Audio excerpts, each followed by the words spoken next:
Alors, il faut les travailler en fait en gardant, il faudrait l'ouvrir là, en gardant le natal à côté en fait. Là, pour retrouver. Voilà. 1910-1917, donc je crois qu'il sort en 12. Je crois qu'il sort en 12 de l'école de Saint-Cyr. Et en 12, il est affecté avec Pétain déjà. Dans l'Est, je ne sais plus dans quelle région. Enfin, il y a un gros événement qui va démarrer en 14 et qui va le mettre face à la mort. Oui. Le maître d'horoscope ici, là, vous voyez, c'est un ascendant balance. Ce n'est pas un thème progressé. Non.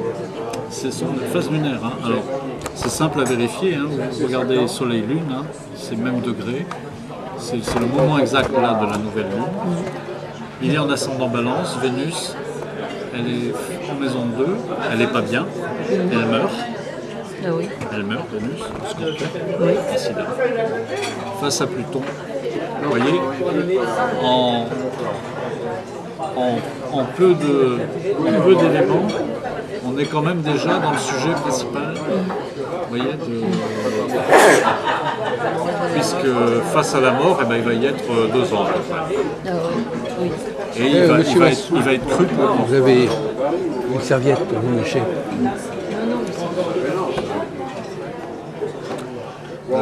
Sur ce ciel, quoi d'autre? Enfin, excusez-moi, c'est un siècle, c'est le ciel qui a lieu que vous faites tous les 7 ans, c'est ça? C'est les cycles de la Lune. Donc, novembre 1910 vaut jusqu'en août 1917. Août 1917. D'accord. Ça s'appelle le CD, comment vous l'appelez? Pendant qu'il est en prison, il va écrire beaucoup pour maintenir ses connaissances, pour se donner des buts.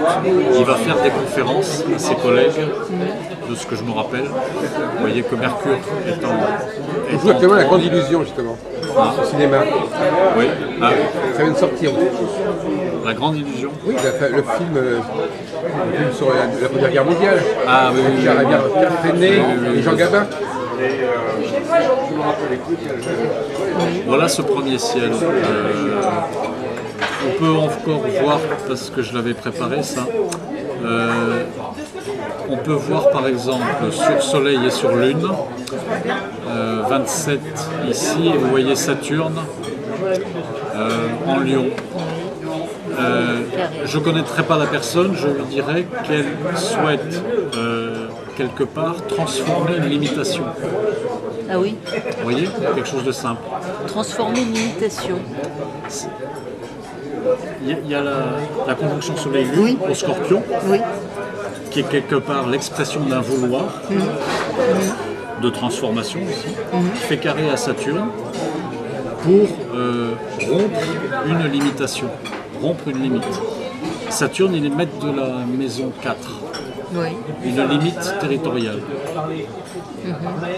Ceux qui sont partis à la guerre de 14, ils voulaient récupérer l'Alsace-Lorraine.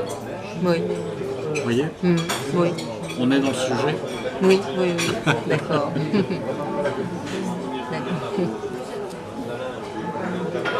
Vous voyez, c'est pas très compliqué à aller chercher. Ça touche Soleil et Lune, de toute façon. La planète de l'ascendant, elle dit des choses quand même sur la personne.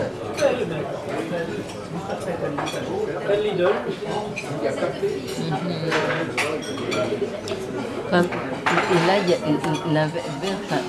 Vénus, il met un et Pluton, il met du Scorpion. Oui. C'est peut-être ça qui l'a sauvé. Qui peut permettre à l'astrologue de penser cela. Oui, voilà. Parce que face à des dangers comme ça, c'est pas l'astrologue ou le ciel, à mon sens, si vous voulez, l'instant de la mort, il ne nous appartient pas. On peut voir que la personne, elle va être en danger. Oui, voilà. On peut voir que, visiblement, quelque part, elle va être face à un grave, à quelque chose de grave. Oui. Au début, je crois qu'on tombe sur le milieu du ciel. Thème natal, là c'est assez similaire. Oui, c'est ça, c'est assez similaire. C'est assez similaire, c'est vrai. Mais ce n'est pas le même ascendant, c'est Mercure.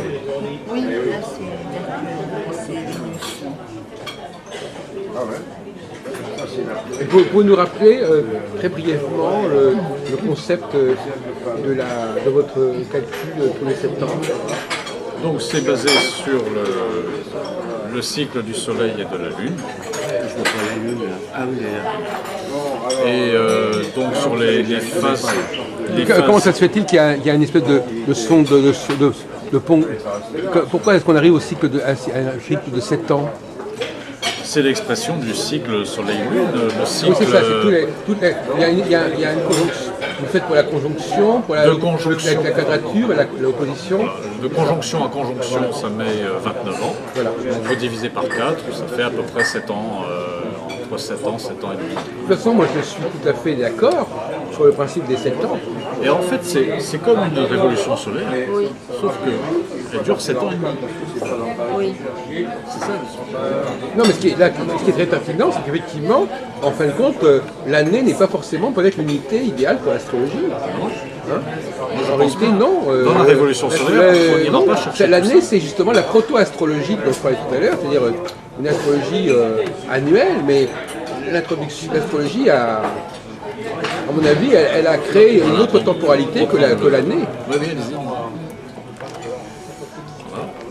Donc on change de période, août 17, décembre 24.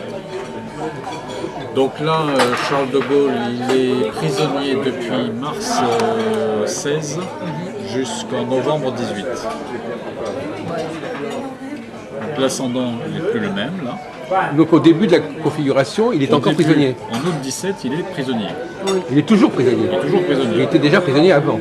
Il était déjà prisonnier depuis 1 an et 3 mois. Oui, donc ça n'est pas ça qui détermine son changement à ce niveau-là. Mais par contre, ce ciel, quelque part, il témoigne qu'il y a un malaise en rapport avec la maison 4. Parce que cette fois, cette Vénus, elle n'est pas en maison 2, là. Vous voyez? Elle est passée en maison 4. Donc, au Scorpion, donc, on comprend qu'il y a quelque chose qui ne va pas, ou qui est mal vécu en tout cas, avec le foyer. Et c'est quoi, en fin de compte? Et ben, c'est Vénus au Scorpion. Qu'est-ce qui lui est arrivé à ce pauvre de Gaulle? Ben, prisonnier, hein, c'est pas terrible hein, comme foyer. Hein. Ah oui, d'accord. Chose simple.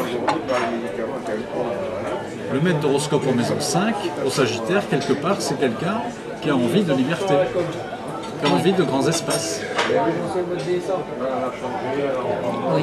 Oui, il est prisonnier, il a envie de grands espaces.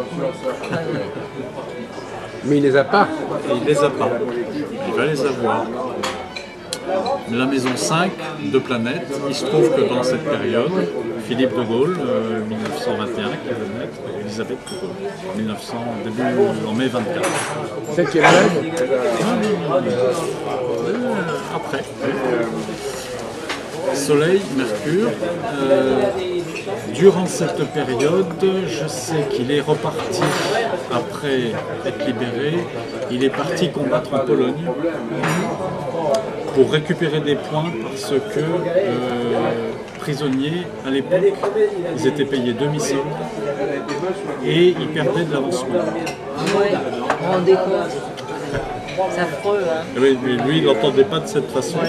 Donc, il est parti sur la campagne polonaise pour récupérer des points pour... c'est son fils hein, qui l'explique. Pour récupérer des points pour son plan de carrière, en fait. Hein, pour récupérer aussi au niveau salaire, voilà.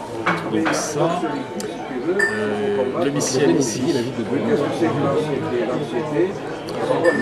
ici, au Bélier, il a pris de l'engagement pour Mars et Maisonneuve, ça nous amène.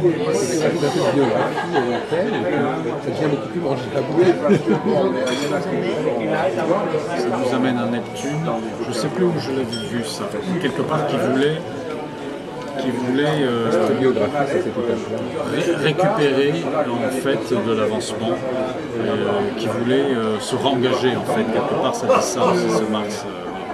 Bon, ce Mars, il dit aussi qu'il veut un engagement maison 7. Oui. C'est la période où il se marie, Oui. où il va avoir 2 enfants. Oui. Saturne aussi exprime une limitation financière, vous voyez, par le fait d'être prisonnier. Oui. La Lune, une sensibilité aux finances durant cette période. Ah oui, c'est ça. La lune en 8. La Lune en 8 aussi. Le sujet est là, en tout cas, vous voyez. Même sans connaître l'histoire, vous savez que le sujet, il y a quelque chose sur ce sujet qui est là. Ah oui. Ah oui. Sans être très compliqué. Oui. Quelque part, le carré Soleil-Lune s'exprime entre maison 5 et maison 8. Il veut transformer les choses au niveau financier. Il aimerait transformer les choses.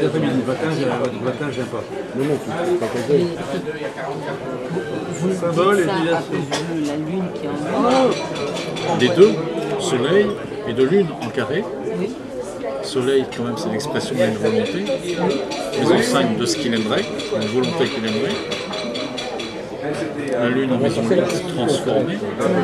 Il peut faire quelque chose au niveau financier. Ouais. Maison 12 sur le cancer, il y a quelque chose en rapport avec les finances avec l'opposition Saturne-Lune, maison 2, maison 8. Oui, voilà. Quelque chose de l'ordre de la difficulté.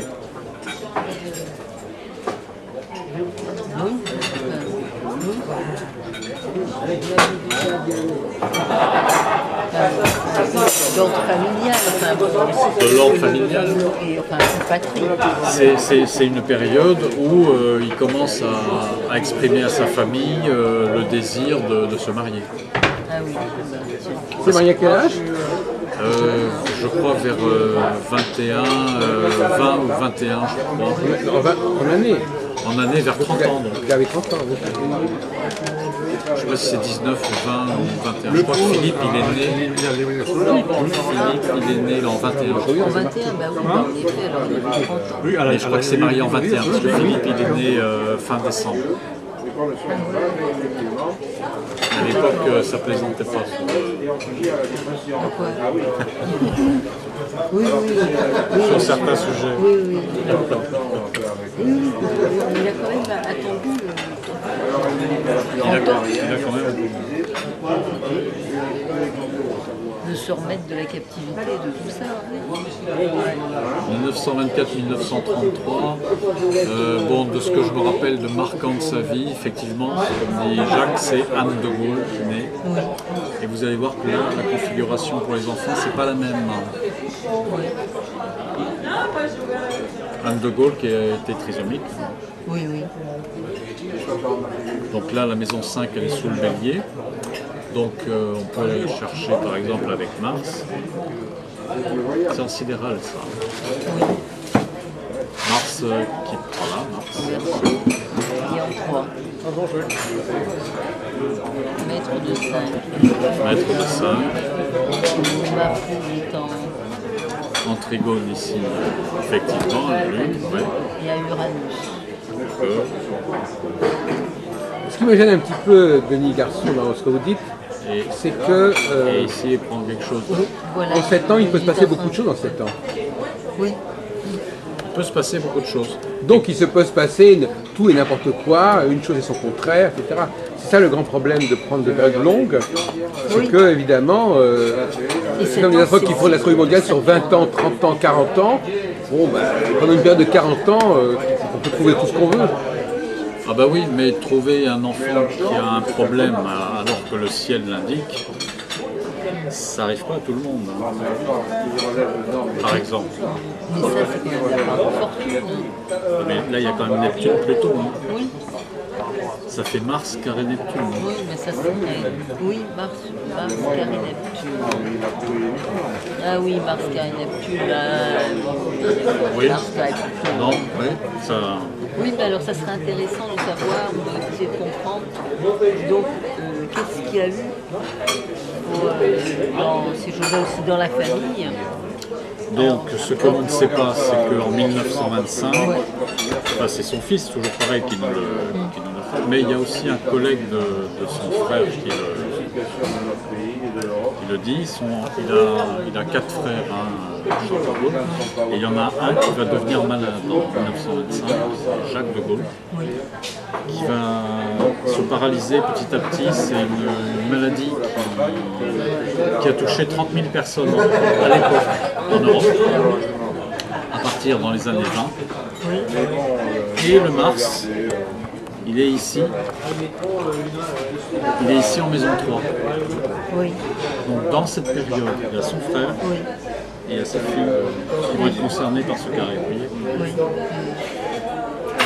Et à cette période-là, est-ce que c'était dû à la guerre ou est-ce que C'était pas dû à la guerre, non. Ça a été une maladie, je crois que ça a été une épidémie. Ah oui. D'accord. C'est vrai qu'il y a Oui, des. non, mais C'est vrai qu'il y a. j'aime pas trop. Oui, il y a des. Il y a des gens qui sont. Plus de gens sont morts de maladie par la grippe espagnole, à la guerre des 14, que des gens qui sont morts de combat. Hein. Non, mais dans le monde, ça, c'est non. Non, mais même. À l'arrière. En France, non, quand même en France. Dans le monde entier, si tu veux, la grippe espagnole a fait plus de victimes, mais en France, quand même, non. 1 million et quelques, c'est la guerre. Oui, Oui. il y a eu moins de morts. Oui. Philippe de Gaulle, je crois, il disait 30 000 personnes dans l'Europe, ça a touché cette épidémie. Ouais, c'était pas la même maladie. Donc vous pratiquez l'art de la biographie astrologique. En version. Pour démontrer cette technique. Pardon. Alors expliquez-nous, expliquez-moi. Système nerveux, misanthrope. Expliquez-nous s'il vous plaît. Nerveux aussi. Mars, oui, tout à fait. Mars, c'est la tête aussi. Pour, Excusez-moi, Carré Neptune. Oui, parce que là, c'est la du bélier. Mars est maître du bélier. Mais je sais pas si la trisomie a quelque chose à voir avec la tête. Et, en tout cas, il a à voir avec les muscles, Mars. Et son frère a été paralysé petit à petit, je crois. myopathie. Alors je ne sais plus le terme de la maladie. Mais pour récapituler, est-ce que vous pouvez nous expliquer en quoi ce travail démontre, enfin, comment faut-il le percevoir ce travail en tant que démonstration d'une méthode? Qu'est-ce qu'on peut prouver, qu'est-ce qu'on peut valider comme ça? En tant que validation, ce livre, je l'ai fait pour démontrer cette technique qui m'a surpris. Justement, quel est le processus de démonstration? C'est une démonstration par l'exemple. Parce que, je veux dire, j'avais pas le temps en un an de faire Donc des vous études, démontrez de faire des quoi? études statistiques. Non, mais alors donc voilà, c'est ça, une question de temps, pour le problème de la pénurie. Donc, qu'est-ce que j'ai fait? J'ai pris différentes biographies de personnages connus et de milieux différents et j'ai épluché leurs biographies et on trouve des choses vraiment très étonnantes dans les ciels de phase lunaire progressée et en sidéral. On en trouve un petit peu moins en tropical. Moi, ce qui me gêne énormément dans votre travail, c'est le fait que c'est uniquement vrai pour tel individu. C'est pas vrai que c'est pas collectivement vrai. Le ciel de phase lunaire sidérale, il se base sur le ciel de naissance quand même. Donc c'est ce que je dis. Votre approche, il peut pas. Non mais votre approche, elle est individualiste, individuelle. Je vois où vous voulez un petit peu en venir. Bon, vous voulez un truc collectif, on appuie sur le bouton, ça fonctionne pour tout. Non mais je veux dire que Mais ce qui serait intéressant, c'est de montrer que plusieurs personnes ont vécu au même moment pour certaines configurations. D'ailleurs, la vie réelle nous prouve bien que la guerre, c'est bien un phénomène qui est vécu collectivement. on peut s'en apercevoir pour des personnes nées au même moment, c'est-à-dire qu'ils vont traverser les mêmes ciels de phase lunaire, et ça donne effectivement des résultats similaires. Ce qui est intéressant dans le cas que vous suivez, où on parle beaucoup de la guerre, c'est que la guerre, c'est justement le contraire d'un phénomène individuel. Oui, mais Charles de Gaulle, c'est un phénomène collectif. Là, on n'étudie pas une période de la guerre pour lui. Là, on étudie sa vie privée. Oui. De 1918 à 1940, on n'est pas sur sa vie Mais est-ce qu'on peut comme ça distinguer la vie privée et la vie publique? Pour parler aux astrologues de France, il ne faut pas leur prendre Oxon Sushi. Ça, s'ils connaissent le nom, déjà c'est bien, mais ça ne va pas leur parler. Charles de Gaulle, ça peut éventuellement leur parler. Oui, c'est vrai. Donc, Quoi qu'ils ne connaissent pas forcément si bien que ça la vie de Gaulle. mais je veux dire, bon, j'avais pas envie de prendre le thème d'un roi parce que ça ne me parle pas. Et je voyais que Non, mais Charles de Gaulle, pour parler d'astrologie en France. Le problème, comme vous disiez vous-même, c'est qu'il est plus facile d'étudier un personnage connu que d'étudier une série de personnages qui ne sont pas connus. Ça va, 40-46? Oui, parce que là, c'est... Donc les nouvelles lunes vous parlent plus. Hein. Non, je vois que ça se retrouve en maison 7. Donc, Maison 7. C'est là où il y a quand même... Il supprime son contrat. Quel contrat? Non, mais quel contrat, oui. Donc en mai 40, il est nommé général. Il est nommé secrétaire d'État à la guerre. 3 jours après. Hein. Oui. Et 10 jours après, le gouvernement qu'il a nommé secrétaire d'État à la guerre, il n'existe plus. Et c'est un autre gouvernement, c'est Pétain, qui prend les commandes, et il n'est pas d'accord avec la politique de ce gouvernement. Donc c'est là qu'il quitte la France pour l'Angleterre, définitivement. Mais pour ce faire, il tue son contrat. Oui. Il le met à zéro son contrat. Il est viré. Oui.